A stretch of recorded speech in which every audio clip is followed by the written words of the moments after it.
All right, welcome back. Time now for news from the left. Maybe the most disappointing story of the day, Chick-fil-A going woke.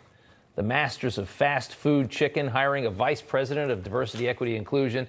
Chick-fil-A's Better Together section on their website says, in part, one of our core values is that we're better together when we combine our unique backgrounds and experiences with a culture of belonging. We can discover new ways to strengthen the quality we deliver. Now, as it always does, it always sounds so good. In reality, though, they're just perpetuating this myth and hiding from cancel culture, selling out the country by furthering the very toxic ideology that's sweeping this country, that whites are oppressors and African Americans are victims, and only Marxism will truly make the country equal is what it's really all about. And that's what DEI is pushing. And they're forcing it on corporate America, and corporate America is so scared of cancel culture that they're just taking it in.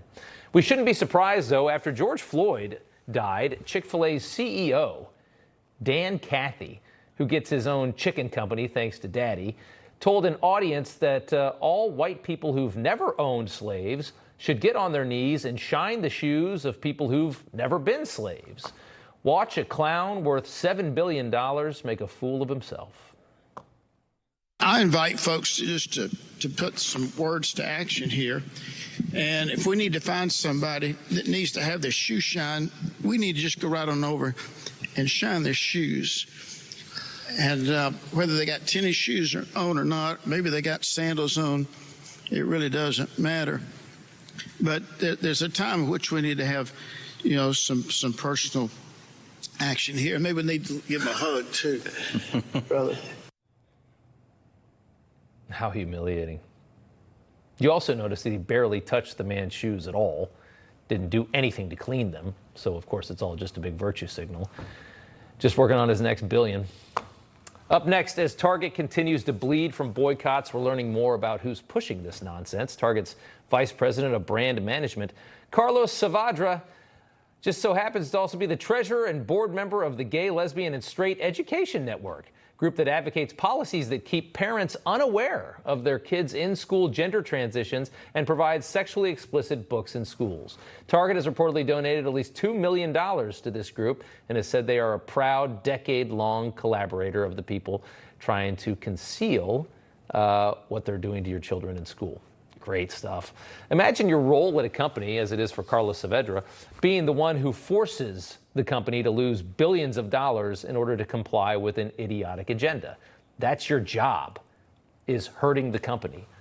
Only in a country this crazy would a capitalistic corporation hire that position. But again, that's how scared they are of the left.